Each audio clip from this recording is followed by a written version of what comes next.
사무엘상 16장 1절에서 3절 말씀.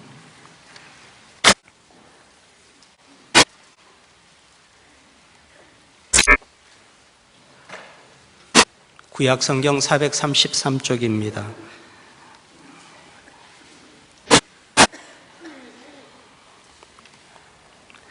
다 찾으셨으면 같이 읽겠습니다. 여호와께서 사무엘에게 이르시되 내가 이미 사울을 버려 이스라엘 왕이 되지 못하게 하였거늘 내가 그를 위하여 언제까지 슬퍼하겠느냐. 너는 뿔에 기름을 채워 가지고 가라. 내가 너를 베들레헴 사람 이새에게로 보내리니 이는 내가 그의 아들 중에서 한 왕을 보았느니라 하시는지라. 사무엘이 이르되 내가 어찌 갈 수 있으리까. 사울이 들으면 나를 죽이리이다 하니 여호와께서 이르시되 너는 암송아지를 끌고 가서 말하기를 내가 여호와께 제사를 드리러 왔다 하고 이새를 제사에 청하라. 내가 내게 행할 일을 가르치리니 내가 내게 알게 하는 자에게 나를 위하여 기름을 부을지니라. 아멘. 외모와 중심이라는 제목으로 이 시간 담임 목사님 나오셔서 말씀 전해 주시겠습니다.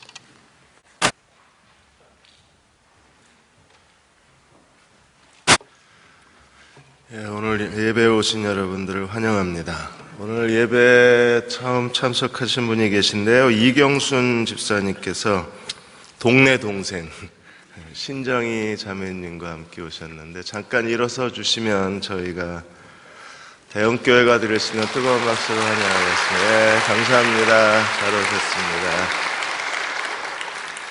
오셨습니다. 수요일마다 동네 동생들 한 분씩 다 모시고 오셨으면 좋겠습니다. 2월의 마지막 수요 예배인데요. 우리 옆에 계신 분, 뒤에 계신 분 인사하겠습니다. 2월에 감사하고 3월을 주께 의탁합시다. 인사하시겠습니다.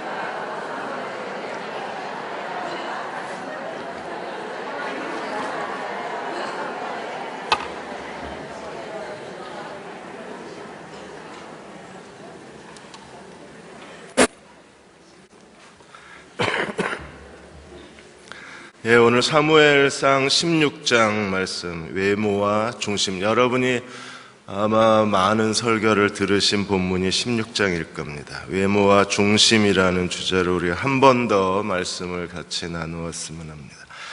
미국에서 신문기자로 40년 동안 생활을 하시다가 회고록을 쓰셨던 필립 옌이라는 분이 계십니다. 이분이 신문기자로 있는 동안에 무려 유명한 사람 8,000명을 만나서 이 8,000명을 두 종류의 사람으로 구분을 지었습니다. 한 부류의 사람들은 스타형이에요.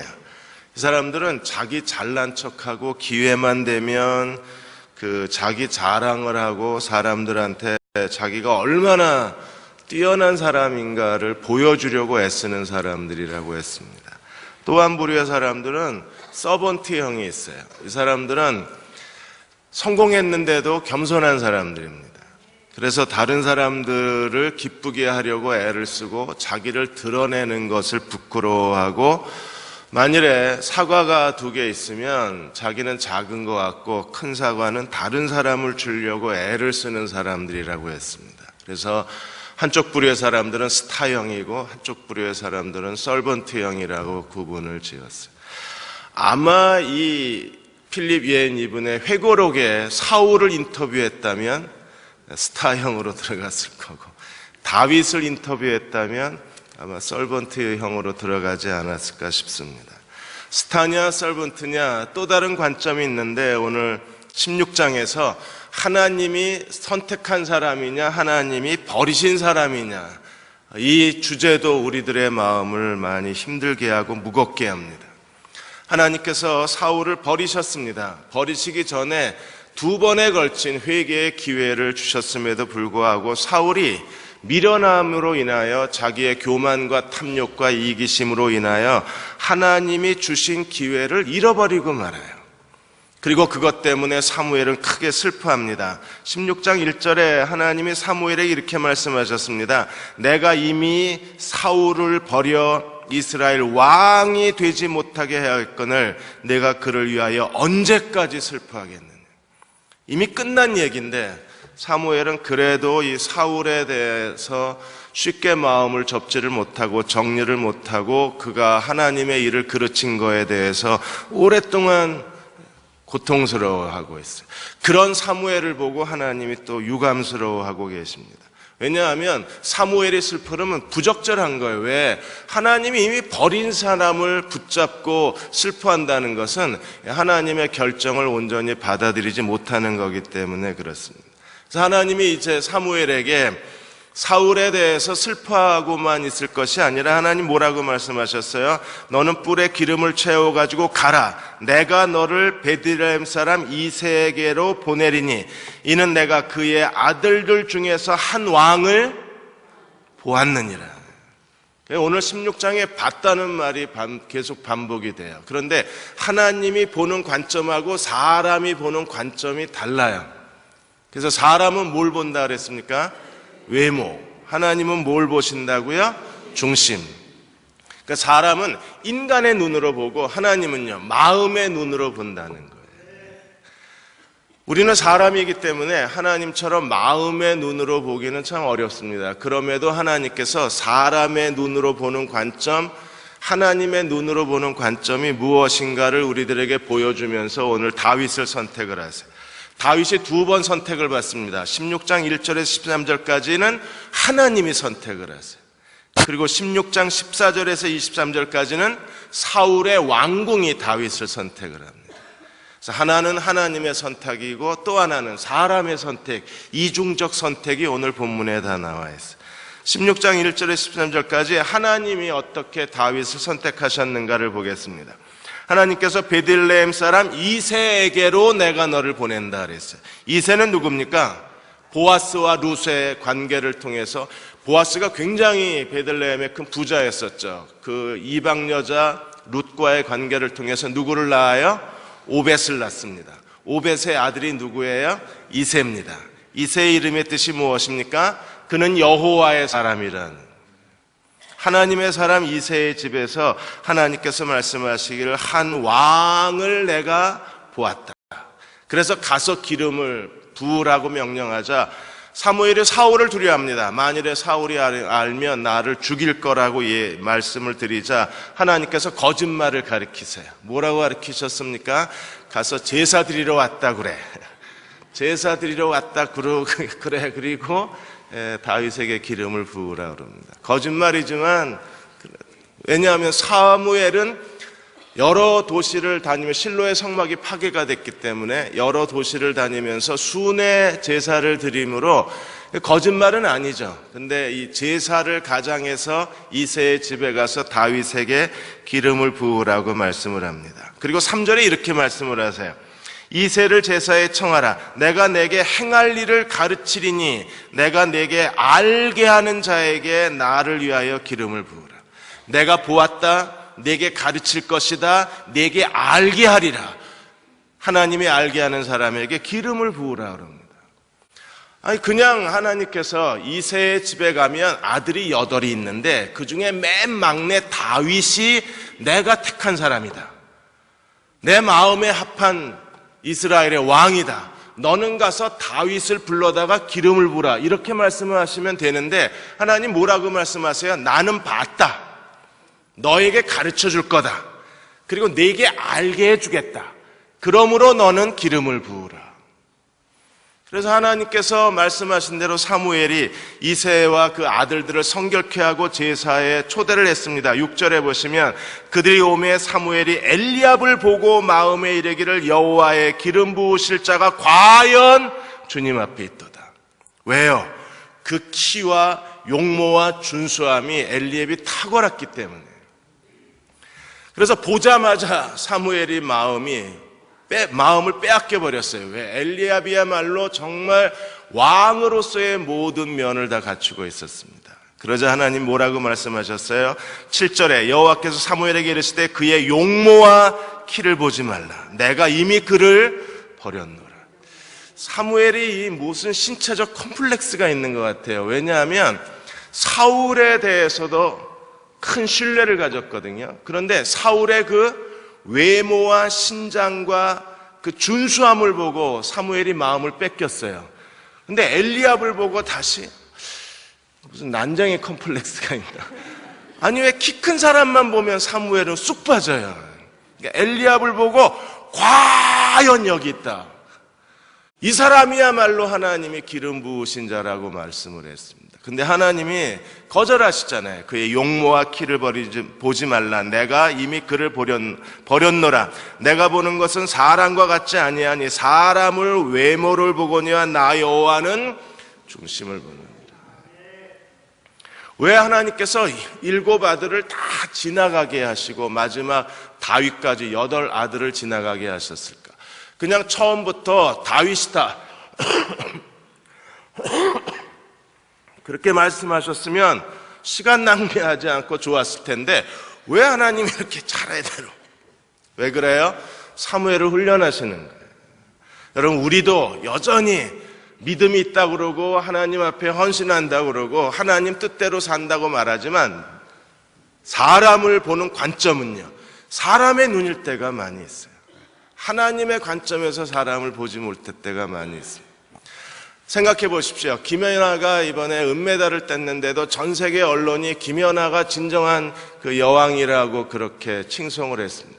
만일에 김연아가 오남이 얼굴을 갖고 있었으면 그렇게 모든 전 국민이 연아야 고마워 그랬을까? 여전히 우리가 그녀를 은메달을 땄음에도 불구하고 그녀를 여왕이라고 부를 수 있었을까? 그녀가 너무 아름답기 때문에 그렇게 전 세계의 언론과 사람들이 연하에 대해서 칭송하는 게 아닐까? 그리고 어쩔 수 없이 세상은요, 뭐의 기준을 삼아요? 사람의 외모의 기준을 삼고 살아가기 때문에 사람이 보는 눈은 외모예요. 이걸 우리가 부정할 수도 없고 거역할 수도 없고 이 사람의 외모의 시선을 벗어나서 살 수가 없는 겁니다. 이번에 영국의 에식스 대학이 이탈리아의 대학하고 같이 공동으로 연구를 해서 준수한 외모가 가져오는 사회적 질서에 대해서 평가를 했습니다. 준수한 외모가 뛰어난 사람들이요, 연봉도 좋고 승진도 빠르고 좋은 직장도 더 빨리 구하는 것으로 나타났습니다. 당연한 이걸 왜 조사를 하는지 모르겠어요. 한국의 대기업에서 그 인사 담당자들을 대상으로 해서 무기명 설문조사를 했습니다. 스펙이냐 외모냐에 대해서 무기명 설문조사를 했는데 이 인사 담당자들이 스펙이 좀 떨어져도 외모가 뛰어난 사람들에게 더 가산점을 줘서 그 사람들을 취직시킨 경우가 많이 있고 승진시킨 경우가 많이 있다고 대답했습니다. 왜 이런 일들이 일어나요? 사람은 뭘 봐요? 외모를 볼 수밖에 없어요. 그래서 우리가 그 외모를 가꾸고 더 아름다운 외모를 갖추려고 애를 쓰시고 여러분 3개월, 6개월마다 가서 보톡스 맞으셔야 되잖아요. 아름답게 보여야 되니까. 그러니까 7 아들이 다 지나갈 때까지 하나님께서 뭐라고 말씀하셨냐면 이 사람도 여호와가 택하지 않았다. 이 사람도 여호와가 택하지 않았다. 이 사람도 여호와가 택하지 않았다. 한 사람 한 사람마다 하나님 말씀하시는 거예요. 엘리압에 대해서 여호와가 택하지 않았다. 그 다음에 아비나답을 세워놓고 이 사람도 아니다. 쌈마가 지나가는데도 이 사람도 아니다. 7 아들이 다 지나가면서 아니래요. 만일에 오늘 우리가 그 앞에 지나가는 사람이면 어떤 사람이 어떻게 평가를 받을까? 저도 상상을 해봤습니다. 내가 만일에 이세의 8 아들 중에 한 사람이었는데 그 앞에 갔으면 나는 뭐라고 그러셨을까? 7 아들 다 왔는데 아니라고 그러십니다. 그래서 사무엘이 다시 묻잖아요. 아들이 없냐? 들의 양을 치는 아들, 막내 아들이 있어요. 그 막내 아들이 누구예요? 다윗입니다. 왜 들의 양을 치고 있을까요? 일부 신학자들은 말하기를 아마 아들로서 대우를 못 받았을 것이다. 이새가 아들을 차별했다. 그렇게 해석하는 분도 계신데 제사에 참석할 수 있는 나이는 20살입니다. 그래서 20살이 되지 못하면 제사에 참석할 수가 없는 거예요. 그래서 다윗은 제사에 정식으로 초대를 받지 못한 겁니다. 나이가 어렸기 때문에. 그래서 한 구약신학자 레온 우드는 15살 정도 됐을 거라고 그러고, 그리고 키엘 구약신학자는 아마 20세 미만 17세, 18세 정도 되었을 것으로 추정을 하는 거예요. 그러니까 20세가 안 됐기 때문에 제사에 초대 못 받은 거예요. 아버지가 편애한 게 아니라. 그래서 갑자기 20세 미만의 아들은 제사에 참석하지 못하는 율법의 규정에도 불구하고 7 아들이 다 아니니까. 그래서 8번째 아들 다윗을 불러 모았을 때 하나님이 다윗을 보시고 뭐라고 말씀하셨어요? 이가그니 그에게 기름을 부으라고 말씀을 합니다. 12절에 이렇게 얘기합니다.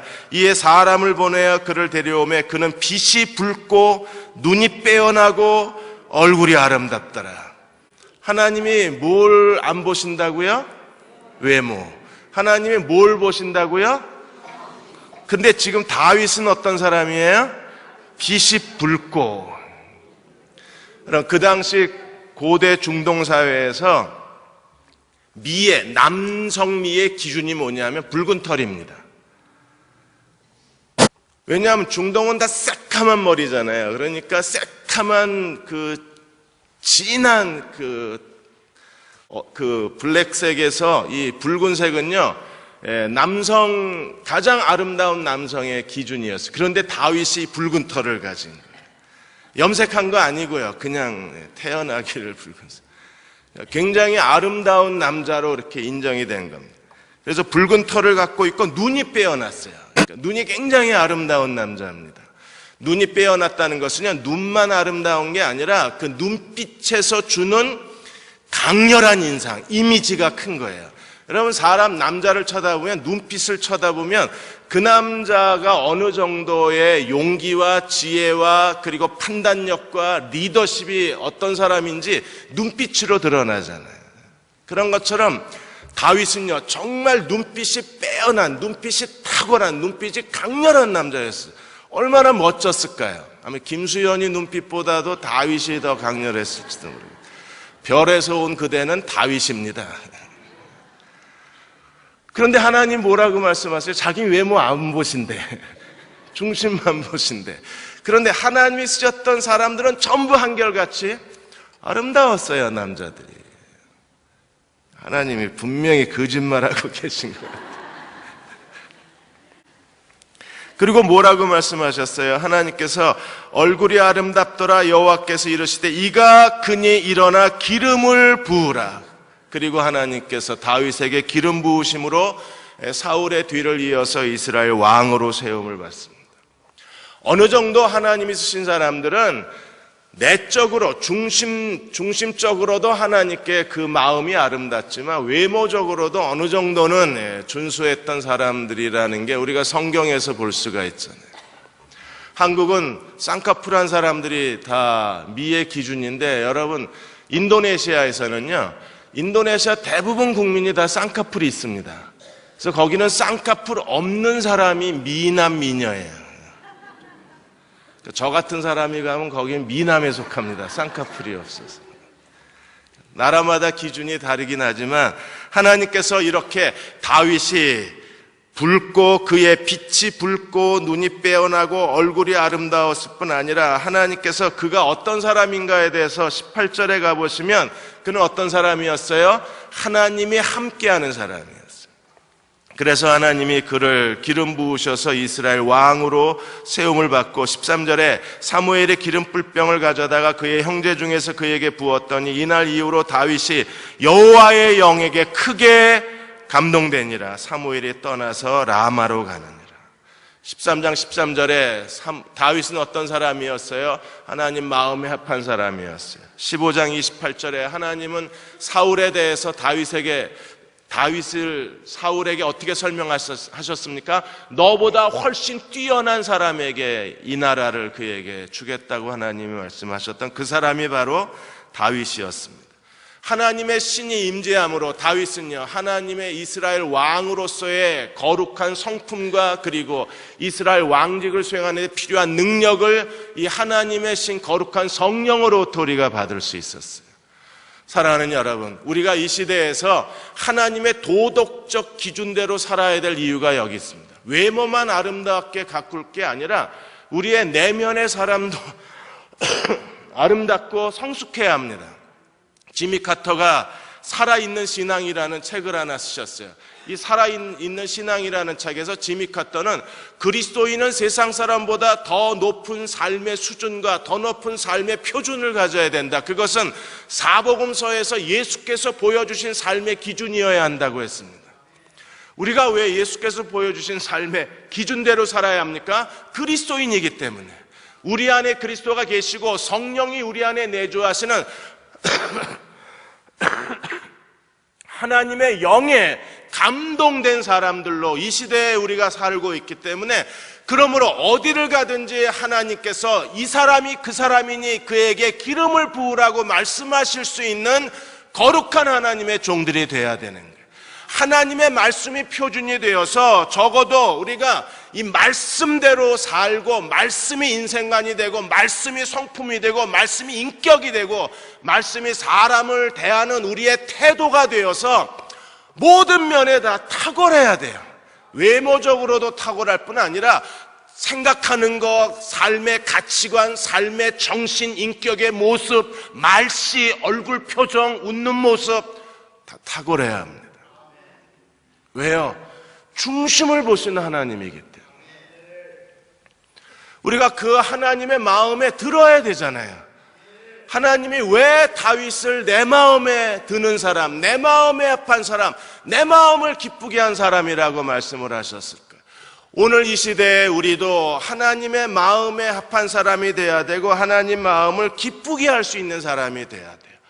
그들이 이 시대에 하나님의 신에 감동된 사람이 되어서 다니는 곳마다 성령의 거룩한 영향력을 드러낼 수 있는 사람들입니다. 한태수 목사님이 케냐에 가서 몇 달 동안 거기에 선교사님하고 케냐 마사이족들하고 같이 생활을 하셨어요. 저녁이 되면 마사이족 건장한 남자들이 몇 사람이 와서 마른 나무를 땅에다 놓고, 그리고 다른 나무를 비벼가지고 불씨를 지핍니다. 남자들 몇이서 불과 20-30분이면 그 마른 나무를 비벼가지고 불씨를 일궈내고, 거기에다 나뭇잎하고 그리고 그 코끼리똥 마른 거 이런 걸 가지고 불씨를 지펴요. 그래서 불이 붙기 시작하면 이 남자들이 모든 마사이 부족 그 집마다 이 불씨를 나릅니다. 그러면 어느 사이에 30분 1시간이 지나면 마사이 부족 이 원두막마다 불씨가 타올라요. 그걸로 저녁을 해먹고, 저녁에 그 불을 피워놔야 짐승들이 습격을 하지 않고, 그 불을 피워놔야 이 말라리아 모기 때로부터 가족을 보호하는 거예요. 그래서 저녁마다 남자들 몇 사람이 돌아가면서 불을 피워서 집집마다 불씨를 나눠줍니다. 한태수 목사님이 그걸 보고, 야, 저게 교회여야 한다. 우리 안에 거룩한 성령의 불이 각 사람의 마음에 계속 옮겨붙으면 마귀가 틈타지 못할 뿐 아니라 마귀의 괴계가 역사하지 못하고 하나님의 은혜와 하나님의 능력이 우리와 함께 할 것이 아닌가. 그러므로 교회 안에도 누군가가 불을 지펴서 집집마다 불을 날려주는 사람이 있었으면 좋겠다는 칼럼을 쓰셨습니다. 수요 낮 예배가 이러한 불을 지피는 집회가 되어서 여기서부터 붙은 거룩한 불이 모든 성도들의 가정에다 옮겨 붙었으면 합니다. 금요 기도에 여러분이 와서 부르짖을 때마다 하나님의 거룩한 불이 우리 안에 일어나서 모든 대흥교회 교인들의 가정에 이 거룩한 불이 옮겨 붙을 수만 있다면, 우리는 이 시대에서 중심을 보시는 하나님, 그 하나님의 마음에 합하고 그 하나님을 기쁘시게 하고 그 마음에 드는 사람, 주님의 마음을 흡족해 할 수 있는 하나님의 사람이 될 수 있지 않을까요? 여러분들이 이 시대에서 외모만 아름답게 가꿀 게 아니라 여러분의 속사람도 아름답게 가꾸셔서, 주님께서 만일에 이세의 8 아들 중에 한 사람을 택해야 된다면 다윗이 선택받은 것처럼 하나님이 이 시대에서 여러분을 선택할 수 있는 선택받는 종들이 되시길 주의 이름으로 축원합니다. 이제 두 번째로 14절에서 23절까지 가보시면, 14절에 이제 사울 왕궁의 선택을 다윗이 받게 되는데, 다윗에게 기름 부으심이 임하자 이상한 현상이 일어났어요. 어떤 현상이 일어나요? 14절에 여호와의 영이 사울에게서 떠나고 여호와가 부르시는 악령이 그를 번뇌케 하기 시작했어요. 언제부터요? 다윗이 기름 부음을 받은. 여러분, 하나님의 신이 사울에서 떠났다는 건 무엇을 뜻합니까? 사울은 이미 왕이 아니에요. 하나님이 버리신 거예요. 그러므로 성령이 사울에게 있어야 될 필요가 없는 거예요. 왜? 이미 왕이 아니니까. 이미 하나님이 버리셨으니까. 만일에 하나님이 오늘 이 시대에도 성령을 다시 회수해 가신다 그러면 몇 사람이나 성령 충만을 받을 수 있을까요? 그래도 우리가 하나님의 이 신약 시대에 산다고 하는 게 얼마나 감사한지 모릅니다. 구약 시대 때는요, 범죄하거나 하나님을 떠나면 하나님도 떠나셨어요. 근데 오늘 신약 시대에서는요, 성령이 안 떠나십니다. 걱정하지 마십시오. 안 떠나십니다. 대신 일찍 죽이십니다. 그게 고린도전서 11장이에요. 성령이 안 가세요. 우리 안에 질식을 당하고 성령이 우리 안에서 짓눌리심을 당하고 성령이 우리 안에서 무기력해지시지만, 그렇다고 성령이 우리가 계속 같은 죄를 범죄했을 때 떠나시는 게 아니라 할 수 없이 데려가세요. 왜? 여기 둬야 하나님 이름만 잡고 영광을 가리니까. 그래서 성찬에 대해서 바울이 고린도 교회 설명하면서 뭐라고 말했어요? 너희 중에 병든 자가 많고 너희 중에 잠자는 자가 적지 않다고 말씀하신 이유가 거기에 있는 거예요. 그러면 박 집사가 그래서 그렇게 생각하지 마시고요. 이거 어쩌다 있는 거예요. 어쩌다 할 수 없을 때. 그러니까 하나님이 그렇게 막 함부로 하시는 분은 아니시니까 그냥 잊어버리세요. 자꾸 그거 가지고 남 판단하지 마시고 차라리 잊어버리세요. 지금 신약 시대에는요, 성령이 떠나지 않는다, 이걸 강조하려고 그 설명을 드린 거예요. 구약에서는요, 범죄하면 떠났어요. 그래서 다윗이 밧세바하고 범죄하고 나서 시편 51편에 다윗이 뭐라고 기도했습니까? 구원의 즐거움을 내게 회복시켜 주시고 주의 신이 내게서 떠나지 않기를 기도해요. 그때는 그렇게 기도해야 됐었어요. 근데 오늘 우리는 다행히 하나님의 영이 떠나질 않습니다. 근데 언제 하나님의 영이 사울에게 떠났나, 이걸 주목할 필요가 있는 거예요. 언제 떠났어요? 다윗이 기름 부음을 받자 사울에게서 떠났어요. 그리고 그 빈자리를 뭘로 채웠습니까? 하나님이 부리시는 악령이 채웠다 그랬어요. 아니, 하나님이 거룩하신 분이신데, 공의로우신 분이신데, 사랑이 많으신 분이신데 왜 하나님이 부리시는 악신, 동네 불량배가 있다는 게 말이 되냐? 말이 안 됩니다. 그러면 하나님이 부리신다는 게 무슨 뜻이냐? 하나님이 리모컨으로 조정하신다는 게 아니고, 이 욥기에 보시면 마귀가 와서 청구를 하잖아요. 내가 욥을 시험하겠다. 그때 하나님이 허락을 하십니다. 이걸 부르신다 그러는 거예요. 그러니까 사울이 그동안에는 하나님의 신의 지배를 받았기 때문에 사탄이 함부로 덤벼들지 못했는데, 이제 하나님의 신이 떠나니까 이제는 사탄이 가끔 가다가 사울을 번뇌케 하는 거예요. 번뇌케 한다는 것이요, 아주 심한 우울증 내지는 정신분열증 내지는 온갖 청각, 소리가 들린다든지 이런 어떤 환각적 상태, 거기에 빠지게 되는 거예요. 하나님께서 다윗을 세우시자마자 하나님의 신이 다윗으로 옮겨가고, 그리고 하나님의 부르시는 악신이 다윗을 번뇌케 하는 이 장면으로 말미암아 하나님이 어떤 일을 하셨어요? 다윗을 사울의 왕궁으로 들어올 수 있는 문을 여시는 기회가 되는 거예요. 하나님이 사람을 세우시면 반드시 기회를 주신다 그랬어요. 사울을 왕으로 세우시고 하나님이 암몬 족속과의 전쟁을 통해서 하나님께서 다윗의 능력을 드러내어 주셨잖아요.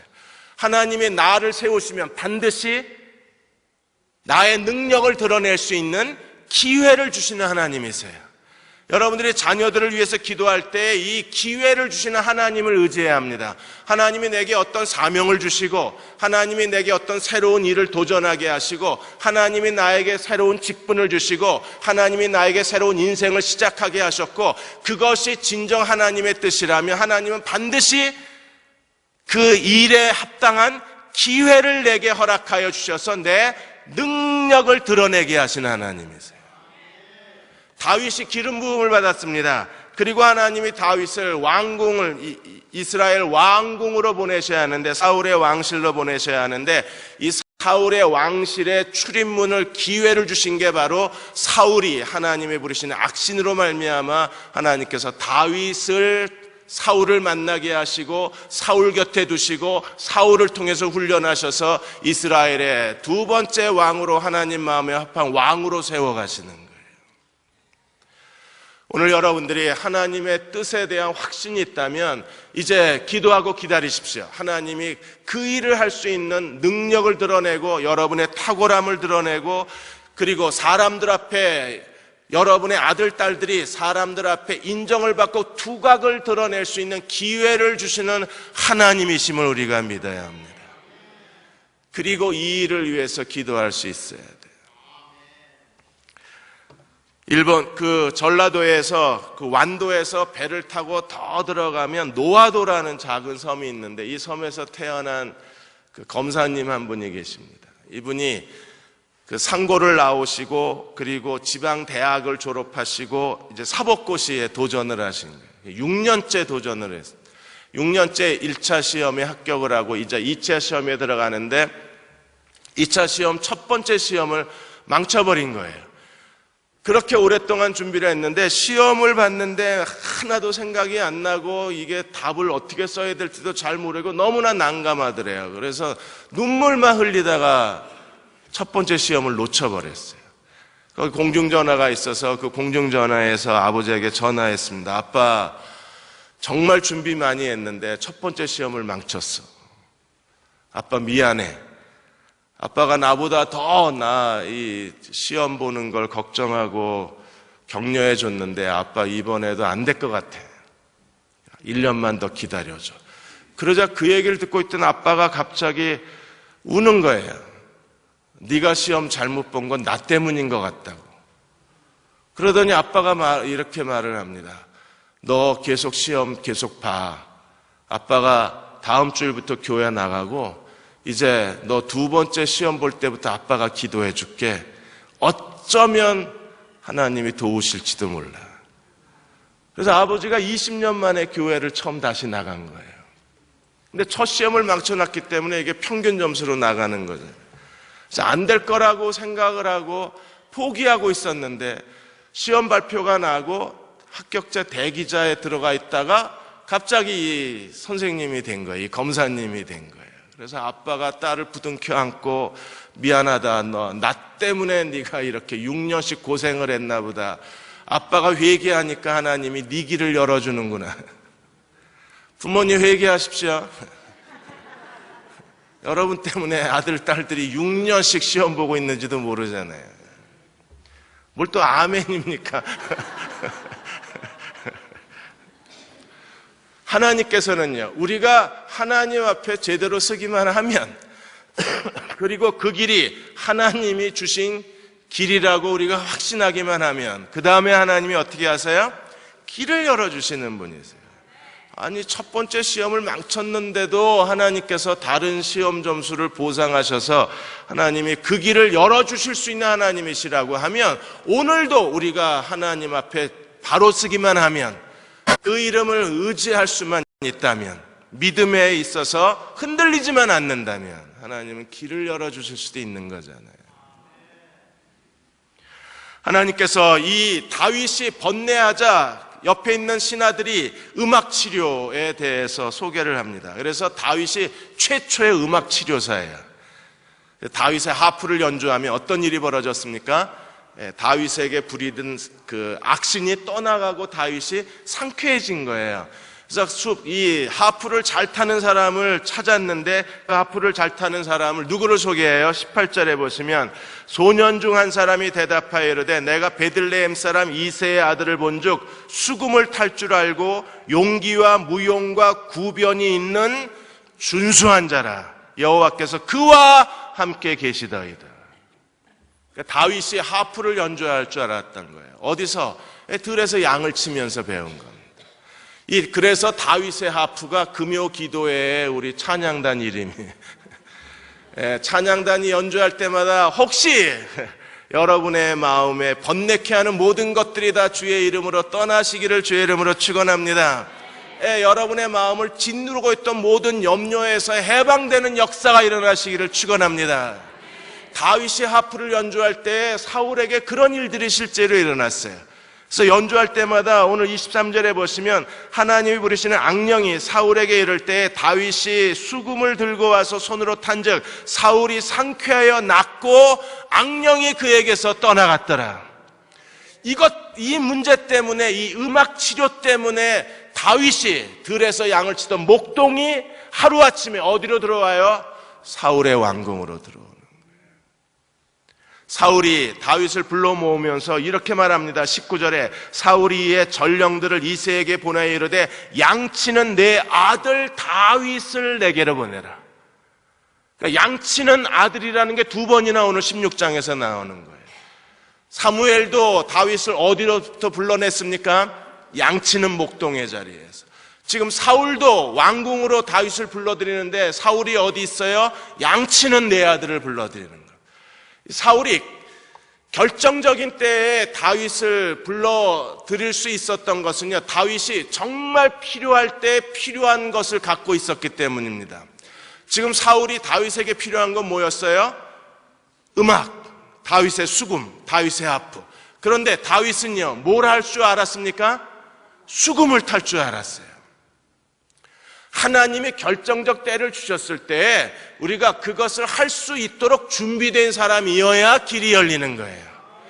그걸 할 수 있도록 준비가 되지 못하면 그 일에 재능이 없거나 그 일에 능력이 없거나 그 일에 대한 다른 사람들에게 인정받는 사람이 되지 못하면 하나님이 기회를 주셔도 내가 기회를 잃어버리는 거예요. 야, 수금을 탈 줄 아는 사람 불러와라고 했을 때 사울의 옆에 있었던 신하 중에 한 사람이 다윗을 떠올릴 정도로 아마 다윗은 그 수금을 연주하는데 많은 사람들에게 인정을 받고 있었던 게 아닐까요?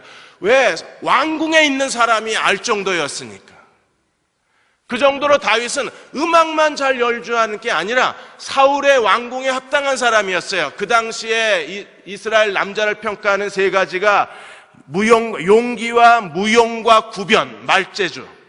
용기와 무용과 구변, 이 세 가지 면을 평가를 했었는데 다윗은 그 세 가지 면에서도 뛰어난 사람이었던 거예요.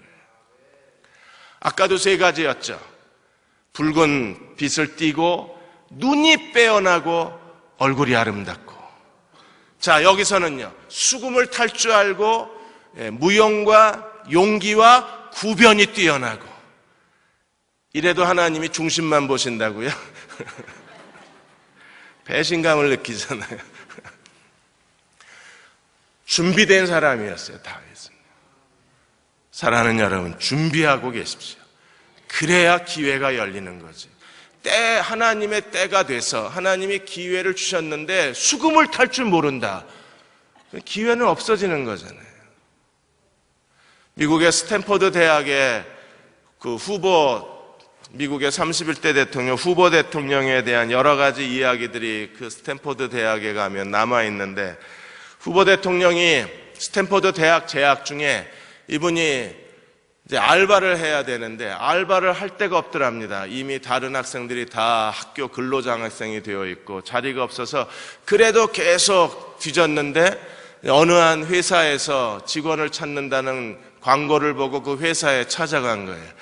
근데 그 회사에서 인터뷰하고 마음에 들어 하더니 타자기를 칠 줄 아냐고 그랬습니다. 근데 그 당시에 후보 대통령 시절에 타자기는요, 돈 많은 집 사람이 아니면은 타자기를 칠 만한 상황이 아니었기 때문에 타자기를 만져보지도 못했습니다, 후보 대통령이. 그런데 자기가 여기서 꼭 일하고 싶고 타자기는 칠 줄 모르니까 그 직원한테 말하기를 3일만 시간을 주시면 제가 꼭 돌아와서 일을 시작하겠습니다. 근데 너무 이 후보가 마음에 들었기 때문에 이 직원 채용 담당자가 그러면 3일 시간을 줄 테니까 그때부터 와서 일하라고. 그래서 3일 뒤에 와가지고 그 회사에서 알바를 시작을 한 거예요. 직원 채용 담당자가 물어봤습니다. 3일 동안 어디 집에 갔다 왔냐고, 부모님 만나고 왔냐 그랬더니 아니라고. 3일 동안 그럼 뭐 했냐? 타자기 빌려서 연습했대요. 타자를 쳐야 그 회사 다니니까. 그 회사를 다녀야 학교를 다니니까. 그래서 3일 밤낮을 거의 잠을 자지 않고 타자기를 연습을 한 거예요. 남들처럼 유능하게 칠 때까지 3일 동안을 연습을 하고 와서 타자기를 치면서 일을 시작을 한 거예요. 준비된 사람들, 아니면 자기를 준비할 수 있는 사람들에게 하나님이 기회를 주시고 그 기회의 문을 열어주시는 겁니다. 여러분들이 자기 자신을 위해서도 다윗의 하프 하나 연주해야 될 줄 알 뿐 아니라 여러분들의 아들, 딸들을 하나님이 기회의 문을 열어주실 수 있도록 하프 정도는 연주하고 세상에 내보내셔야 돼요. 그래야 하나님께서 필요한 때에 그의 길을 열어주실 수 있고, 필요한 때에 하나님께서 남들에게 주시지 못한 하나님의 은총과 기회를 주실 수 있는 것은 나만의 고유의 남들보다 잘하는 뭔가가 있어야 되는 거잖아요. 그게 뛰어나게 무슨 특별한 능력이 아니어도 괜찮은 거예요. 다윗이 들에서 양들과 함께 하프를 연주했던 그 경험이 자기를 사울의 왕궁으로 데려갈 거라고 아무도 예상하지 못했고 다윗도 예상을 못했을 겁니다. 하나님이 그것을 통해서 다윗의 문을 열어주신 거예요. 그리고 사울에게 소개하기를 하프만 연주할 뿐 아니라 용기와 무용과 구변이 뛰어난 준수한 사람이라 그랬어요. 여러분, 준수하다는 게 무엇입니까? 어느 면에서나 매우 탁월한 사람이라는 거예요. 이렇게 음악 치료사로 시작했던 다윗이 어떻게 됐어요? 21절에 보시면 다윗이 사울에게 이르러 그 앞에 모셔 서매 사울이 그를 크게 사랑하여 자기의 무기를 드는 자라고 삼았어요. 시작은 뭐였는데요? 하프 연주자.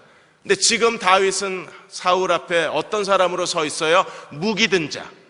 무기 든 자라는 사람은요, 굉장히 전술적으로 뛰어나고 무기 다루는 능력이 뛰어나고, 그리고 전사 중에 전사. 그러니까 그 친구 사울에게 다윗을 소개한 신하의 말이 맞는 거예요. 용기가 뛰어나고 그 다음에 전사 중에 전사인데다가 굉장히 말의 설득력을 가진, 언어의 설득력을 가진 사람이라는 게 맞는 거예요. 그래서 다윗이 사울과의 관계에서 음악 치료사일 뿐 아니라 지금은 전사 중에 전사로 다윗의 무기를 맡은 사람으로 다윗 뒤에서 가장 가까이 사울을 섬기는 다윗이 될 수가 있었어요. 우리가 하나님 앞에 준비된 사람이 되면 하나님께서 우리에게 기적을 일으키시고 새로운 기회를 더하여 주셔서 하나님이 쓰실 수 있는 사람으로 준비시키는 것이 하나님의 은혜입니다. 사랑하는 여러분, 이 하나님의 사랑을 믿고 이 하나님의 은혜를 믿고 오늘 우리가 자기가 서 있는 그 자리에서 나를 준비하기만 하면, 내가 준비된 사람이 될 수만 있다면 하나님은 언제든지 오늘도 기회를 열어주실 수 있는 거예요. 그 하나님의 능력을 의지하시는 종들이 되셨으면 합니다. 서울의 목동에 가면 삼복교회가 있어요. 교인들이 1000명입니다.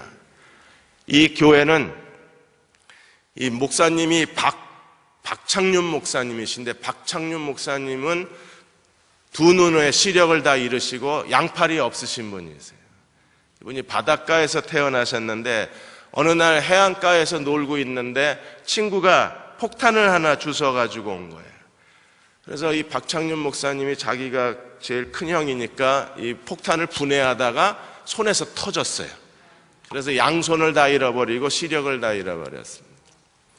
그리고 어렸을 때 절망 가운데 사시다가, 그러다가 병원에서 치료받다가 막 뛰어내리기도 하시고, 병원에서 뛰어내렸는데 하필이면 나뭇가지에 튕겨서 떨어지는 바람에 다리만 부러지고 안 죽었어요.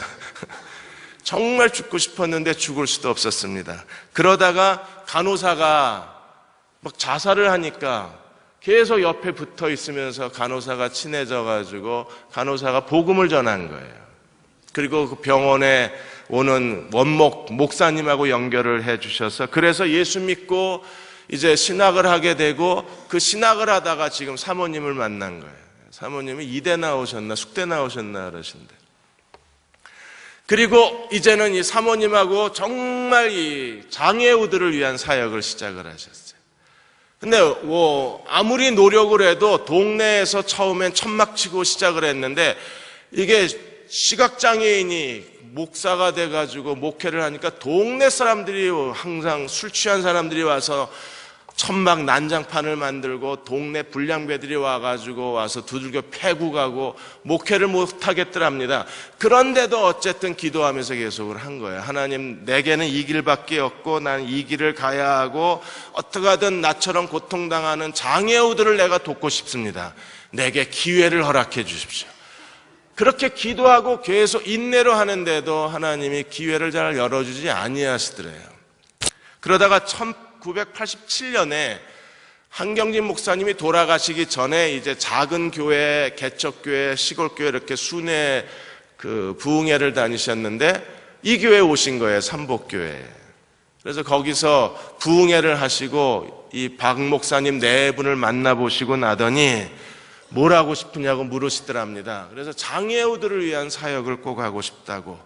알았네 이러고 가시더니 며칠 뒤에 그 당시에 산미그룹 회장님의 비서진들이 이 교회로 온 거예요. 10억을 들고 왔습니다. 이거 가지고 건축하라고. 예지원을 세워서 이 예지원을 통해서 장애우들, 그 사람들을 이 시설에 모아놓고 기숙 학교를 운영하고 그들을 돕는 일을 시작을 하셔서 지금은 교인이 한 1000명까지 늘어난 거예요. 박 목사님이 그 예지원 처음 설립하셨을 때 그분이 울면서 거의 말을 못하시고 울면서 그런 말씀을 하셨어요. 결국 하나님의 때에 하나님이 일하신다. 그러니까 그동안의 그 고통스러운 시간을 끝까지 믿음으로 견뎌냈더니 하나님께서 한 번에 뭐 몇백만 원씩 조금씩 좋아졌으면 그 건축하는 게 힘들었을 텐데 그냥 산미그룹 회장이 10억 하나 주는 바람에 그냥 한 번에 자기들이 원하는 예배당, 자기들이 원하는 시설을 다 건축하고 남은 생애 동안에 장애우들에게 하나님의 사랑을 증거하면서 남은 생애를 하나님 보내게 허락해 주셨다. 하나님이 때가 되면 기회를 여시는 거예요. 다윗도 하프를 통해서 기회를 열었다가 그의 무용과 용기를 보시고 하나님이 사울 옆에 무기 잡은 사람으로 가장 가까운 전사 친위대로 세워놓고 그렇게 하나님께서 기름 부으심 이후에 다윗을 준비하셔서 이스라엘 왕으로 세워가시는 거예요. 그 하나님이 여러분의 하나님이신 걸 믿으십니까? 그러므로 하나님께 성실하십시다. 무슨 일이 있어도 우리는 하나님께 성실해야 돼요. 그 마음에 합한 사람으로 사셔야 돼요. 우리가 내 인생, 내일을 주님의 손에 의탁하면 나의 내일은 누가 준비해 주세요? 하나님이 준비해 주실 거예요. 그러한 믿음의 저와 여러분이 되시기를 주의 이름으로 축원합니다. 이 시간에 우리 407장 구주와 함께 나 죽었으니 구주와 함께 나 살았도다. 언제나 주만 바라봅니다.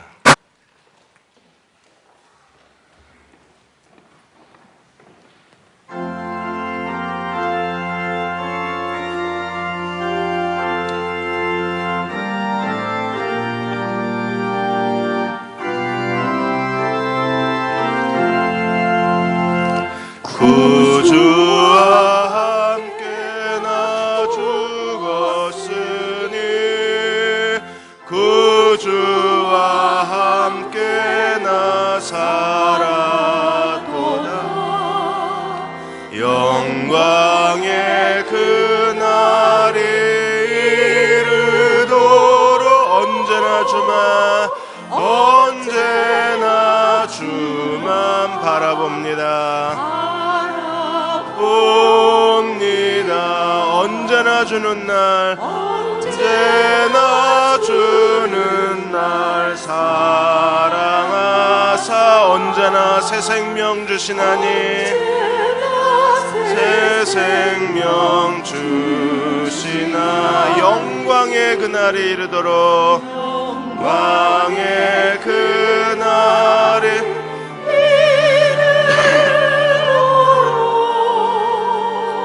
언제나 주만 바라봅니다. 마음속에 시험을 받을 때와 시험을 받을 때 무거운 근심이 있을 때,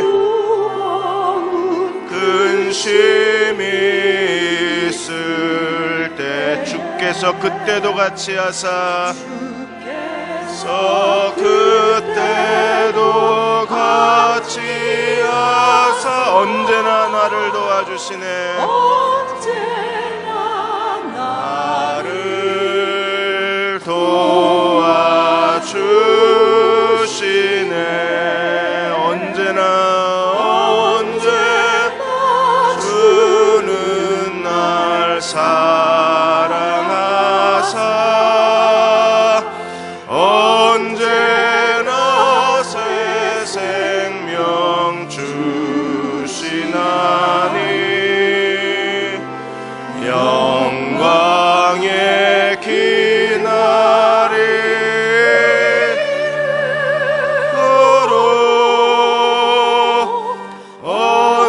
언제나 주만 알아봅니다.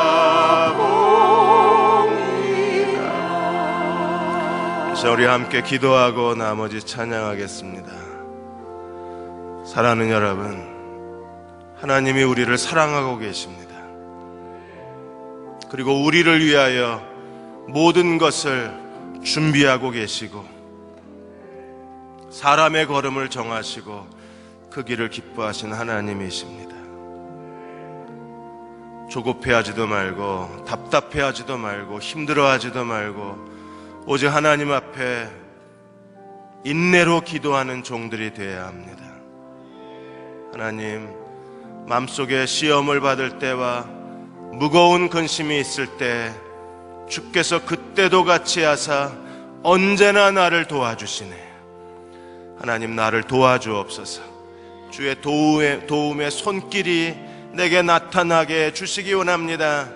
하나님, 다윗에게 기름 부으시고 그의 인생의 문을 여신 하나님, 저희들에게도 하나님 기름 부어주시고 길을 열어주옵소서. 아들, 딸들을 위하여 기도합니다. 하나님, 그들에게도 길을 열어주옵소서. 하나님께서 다윗과 함께 하신 하나님이 우리 가정의 아들, 딸들과도 함께하여 주실 것을 믿습니다. 하나님의 사랑을 믿습니다. 하나님, 내가 주님만 바라봅니다. 하나님, 내게 기회를 허락하여 주시고 내 걸음을 인도하여 주시고 주의 도우심이 함께하여 주옵소서. 우리의 1, 2분간 통성으로 기도하겠습니다. 아버지 하나님, 이 밤에 함께하여 주시기 원합니다. 주께서 우리 가운데 기름 부어주시고 하나님, 다윗에게 길을 여신 하나님, 종들에게도 길을 열고 하나님께서 이리로 가라고 말씀하여 주시옵소서.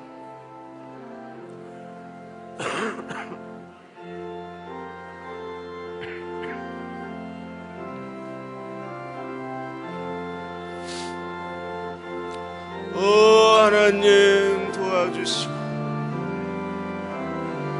주여 역사하여 주시기 원합니다.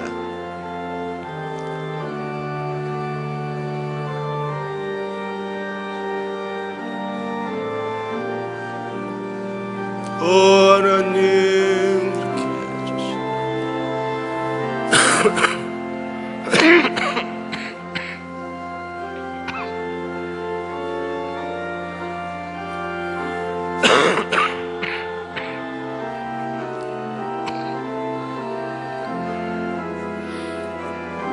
아버지 하나님, 그렇게 말씀하시고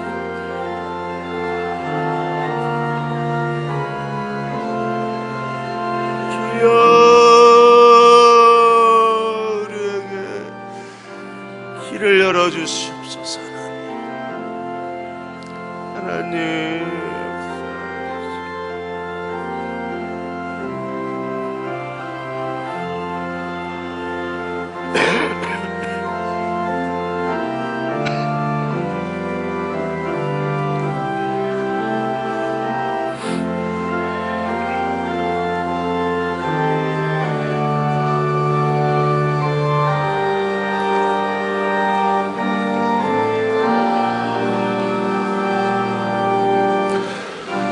우리 한 번 더 기도하겠습니다.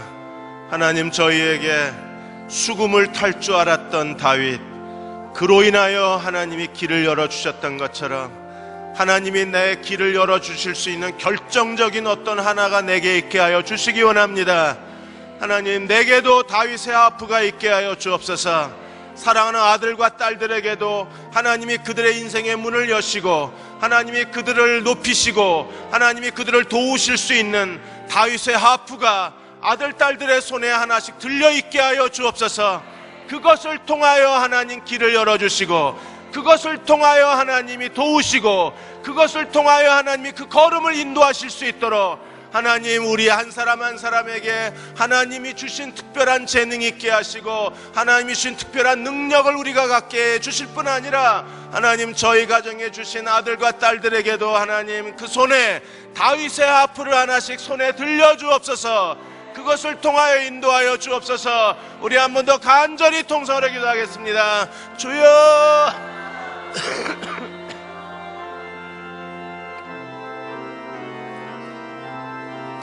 아버지 하나님, 그 손에 다윗의 하프를 하나씩 들게 하여 주시기 원합니다. 주여, 그것을 들게 하여 주시고 하나님, 그것을 가지고 인도하심을 받을 수 있도록 하나님이 역사하여 주시옵소서.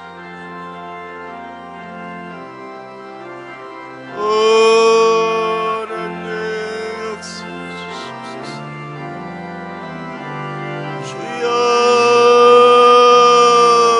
하나님, 내게 역사하소서.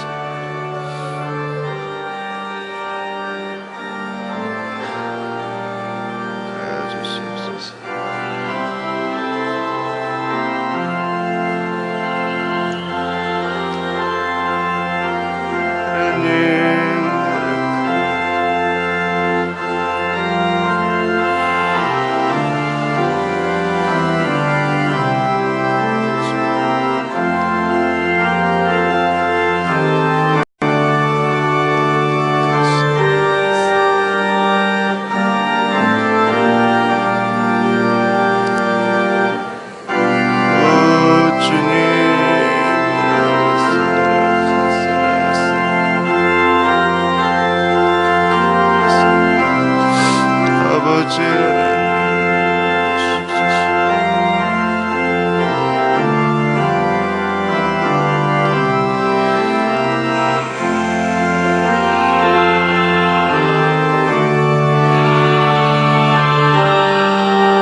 아픈 눈물을 흘릴 때와 쓰라린 마음으로 탄식할 때 제가 가사 불러드리겠습니다.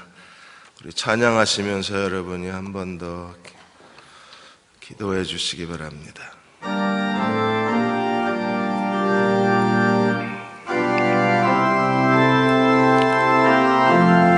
뼈 아픈 눈물을 흘릴 때와 눈물을 흘릴 때 쓰라린 마음으로 탄식할 때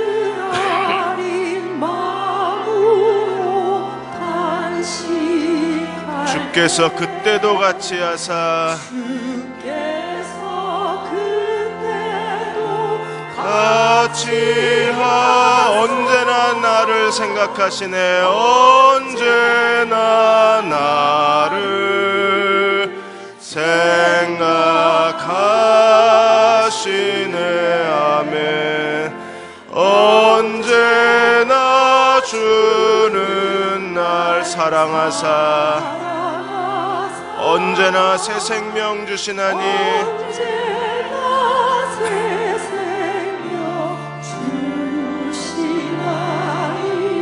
영광의 그날에 이르도록 그날에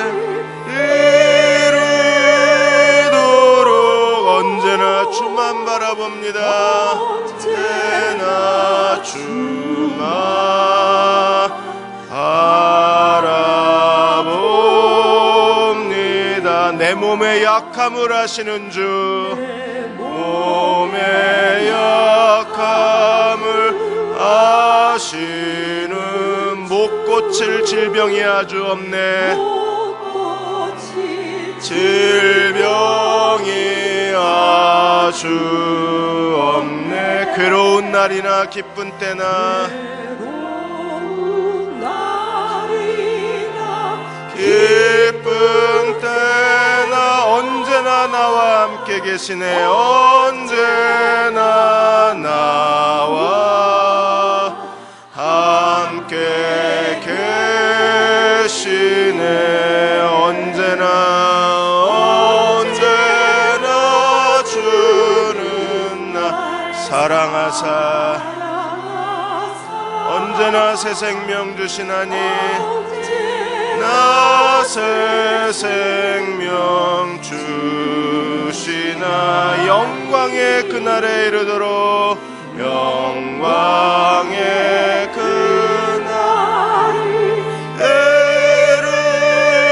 이르도록 언제나 주만 언제나 주만